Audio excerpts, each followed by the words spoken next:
Si tu galères à faire pousser tes carottes, je te montre ma technique inratable pour les réussir. Regarde ça.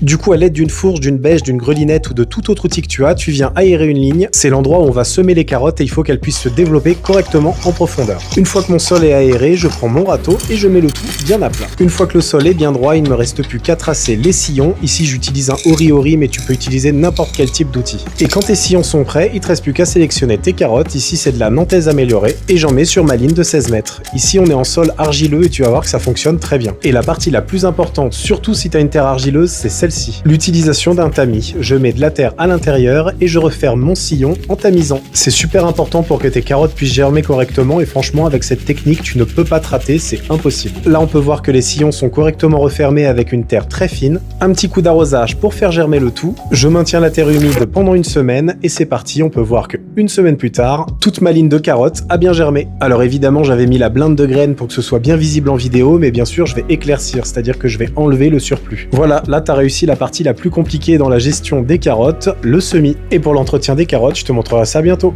Tchuss!